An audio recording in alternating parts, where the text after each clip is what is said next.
Hello learners of all ages, my name is Mr. Montgomery. I teach 4th and 5th grade math, and today we're going to be learning how to divide a fraction by a whole number. Now it's very similar to what we did in 9-4.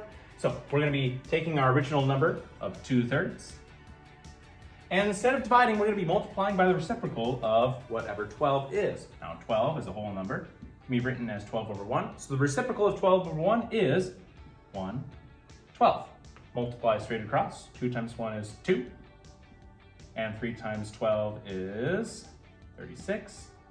And I see I have 2 and 36. Oh, they're both even numbers. I'm gonna have to simplify. So I'm gonna have to divide both of them by 2. 2 divided by 2 is 1, and 36 divided by 2 is 18. So I have 1/18. Now something that I could have done differently at this stage, I could have cross-simplified. 3 and 1 can't really be cross-simplified.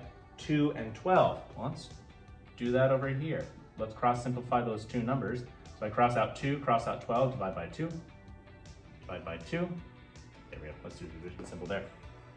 Okay, 2 divided by 2 is 1, so it'd be 1/3 times 1/6. And 1 times 1 is 1, and 3 times 6 is 18. I still get my same answer, it just depends on how you want to simplify. Now, if we take a look over here, I have the exact same numbers in the same problem, meaning that I just switched my two numbers. At the beginning of the chapter, we talked about a whole number divided by a fraction, and now we're talking about fractions divided by a whole number. Now, you can see that if I start with a whole number, I will have a bigger answer than I would if I just started with a fraction and divided by a whole number, which is a smaller answer. Now, this is not 100% true all the time, but most of the time it is true. Now, don't get caught up on the answers have 18 or both have 18 in them. That is not always the case. Let's try a problem that's a little bit more challenging. I have 15 over 19 divided by 6. Well, I know that 6 can also be written as 6 over 1, so I'm going to keep my first fraction the same, multiply by the reciprocal of 6 over 1, which would be 1 over 6. And now I'm going to be seeing if I can cross simplify because I have some bigger numbers. Well, 1 and 19 cannot be simplified, and 15 and 6 cannot be simplified because they're not both multiples of 5. So I am going to just have to multiply straight across. 1 times 15 is 15. And let's figure out what 19 times 6 is.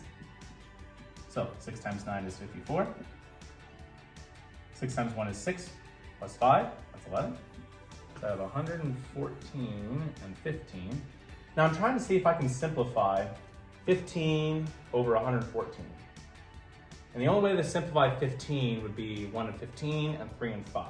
Well, I can't simplify with this with 5, but let's see. 4 plus 1, that's 5, plus 1 is 6. So 114 is divisible by 3. So I can divide both of them by 3. So I could have 15 divided by 3, which is 5. 114 divided by 3. 3 can go into 11. 3 times 3 is 9. Subtract, you have 2 left, 24. That would go into it, that's 4, so it'd be 8. There we go. It should be 38 times. And now looking back at it, 6 and 15 can be divided by, or simplified by dividing by 3. So even your math teacher cannot always see the best ways to simplify. So just make sure that you are double checking and making sure that you write your answer in simplest form. All right, my 5th grade friends, you see that we're going to be on your homework page again, on page 158. You're going to be doing homework problems number 3 and 11. Directions say divide. Make sure that you are multiplying by the reciprocal of each of the whole numbers and making sure that everything is in simplest form.